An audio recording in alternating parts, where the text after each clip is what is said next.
Satria Kekasih Dewa, seri ke-293. Dalam kisah, meniti kasih di ujung kenangan.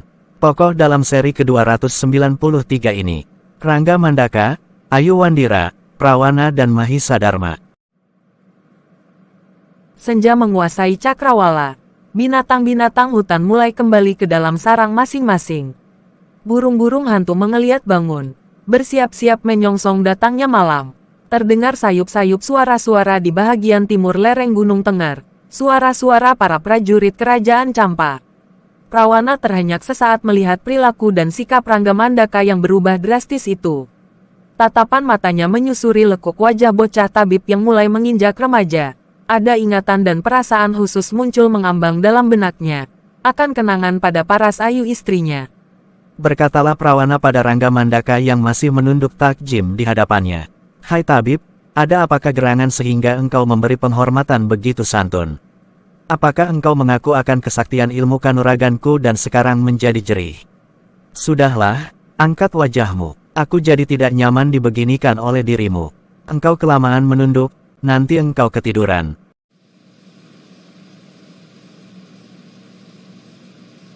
Dasar Prawana yang berotak sinting nan jumawan akan kesaktian diri sendiri. Ucapan Prawana yang rada-rada tinggi akan penilaian pada diri sendiri yang ditujukan pada Rangga, hanya membuat Rangga tersenyum simpul. Rangga segera menengadahkan wajahnya dan menatap Prawana. Berkatalah ia pada Prawana yang berpikir bahwa ia telah kalah dalam adu ilmu kesaktian, Paman tua, aku tak akan pernah bisa engkau kalahkan meskipun engkau berlatih hingga selaksa warsa. Jelas perkataan Rangga Mandaka menohok telak Prawana. Kedua matanya mendelik lebar dan bibirnya mengeras diikuti rahangnya. Berkatalah Prawana pada Rangga yang malahan tertawa cekikikan melihat paras wajah Prawana. Dasar bocah, tahunya main-main sahaja. Engkau belum muncul di dunia ini, aku sudah duluan muncul dan belajar ilmu kanuragan tatanan para dewa. Menilik kebaikan dirimu, ejekan barusan ku anggap angin yang berhembus melintasi ujung telingaku.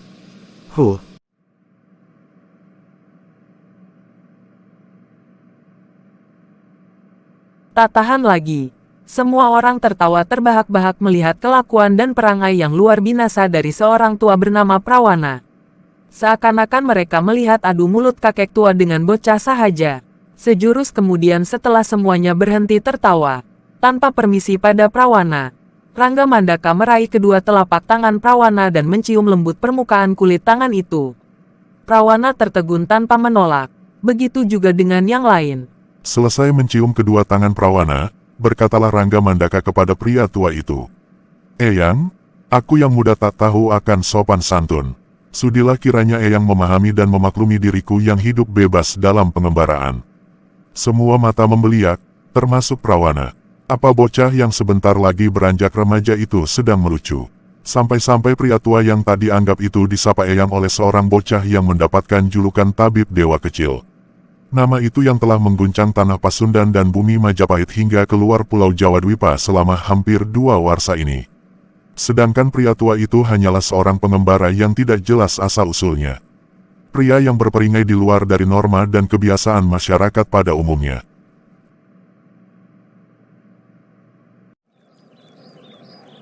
Bertanyalah Prawana dengan nada suara terbata-bata, ada getaran dalam benaknya yang tak ia sadari. Engkau siapa? Aku tak mengenal dirimu sebelumnya, bagaimana engkau begitu bebas menyapaku dengan sebutan Eyang? Apa aku yang salah dengar atau engkau yang coba-coba bermain-main lagi, setelah kalah dalam adu tanding ilmu tongkat sakti badai purba? Prawana belum sadar sepenuhnya, bila yang bisa memainkan ilmu tongkat sakti badai purba ciptaan bekas Resi Giriseta, yang akhirnya menjadi pendeta Buddha Dharma bernama Pendeta Tathagata adalah kedua putera dan kedua murid sang Pendeta Tathagata. Rangga Mandaka tak bisa berlama-lama lagi, ia melihat bola api senja yang memancarkan sinar lembayung mulai meredup.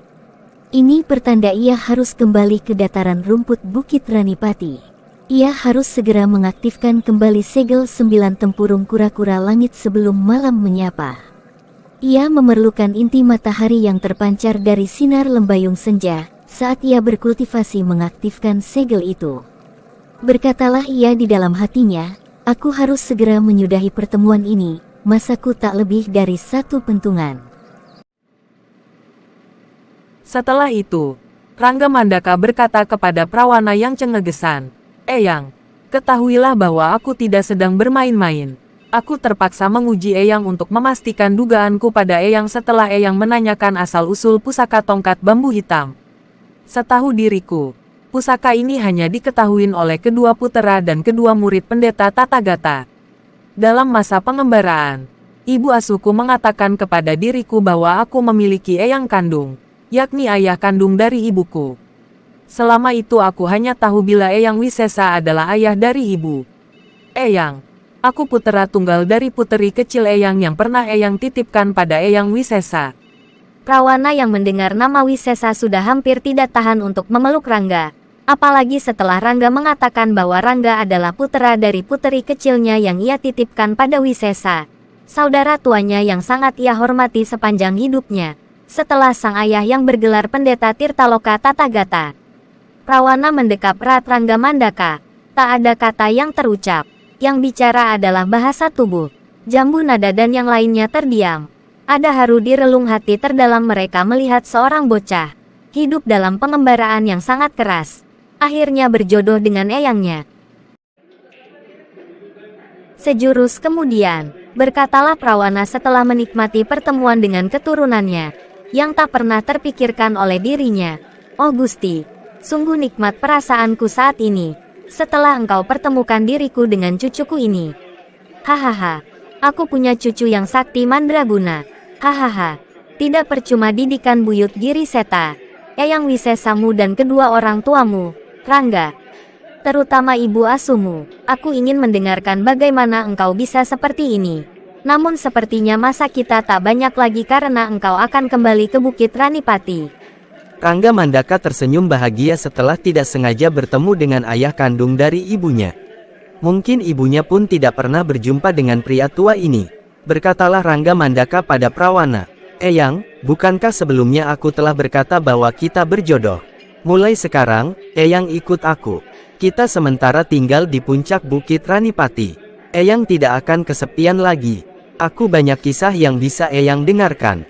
Satu warsa ke depan, kita ke kerajaan Campa menemui Eyang Wisesa, puteri Eyang dan ayahku."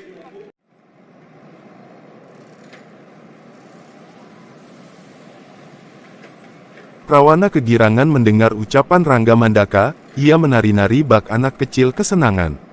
Lalu ia bertanya pada Mahisa Dharma, "Hai bocah, engkau mau ikut aku tinggal sementara di puncak Bukit Ranipati?" Mahisa Dharma menggaruk-garuk kepala belakangnya yang tidak gatal. Ia serba salah. Ia mau ikut Prawana namun Ayu Wandira mendelik padanya. Mau tak mau, ia menjawab pertanyaan Prawana, "Ah paman, ibuku tidak bolehkan. Aku harus ikut ibu ke kota Raja Baru Majapahit." Jawaban polos dari remaja itu, sontak membuat semuanya tertawa. Namun tawa mereka terhenti. Mereka semua terkejut. Mendadak Rangga Mandaka mendongakkan kepalanya ke atas dan meraung dengan kerasnya. Suara raungannya menggetarkan seisi hutan bambu kuning termasuk mengguncang jantung mereka. Tubuh Rangga Mandaka mencelat ke atas. Ada selubung cahaya kuning dan biru terang, menyelubungi tubuhnya. Dalam hitungan 2 kejap mata, kulit wajah tampan itu berubah menjadi sisik-sisik ular berwarna kuning tua bergaris biru tua dan merah darah. Kedua bola mata berwarna hijau tua, menyorot tajam ke arah Jambu Nada, Ayu Wandira, Mahisa Dharma dan Nilam Dewi. Akibat dari raungan Rangga Mandaka, tenaga dalam ular merah purba di pusar Jambu Nada bergolak. Raungan itu seakan-akan raungan tantangan untuk beradu kesaktian. Jiwa Raja Naga Merah tertantang. Jambu Nada yang belum sepenuhnya mampu mengendalikan tenaga dalam ular merah purba yang menjadi semangat dari Raja Naga Merah. Tanpa Jambu Nada sadari, ia meraung juga membalas tantang Rangga Mandaka yang sudah berdiri tegak di atas pucuk salah satu bambu kuning.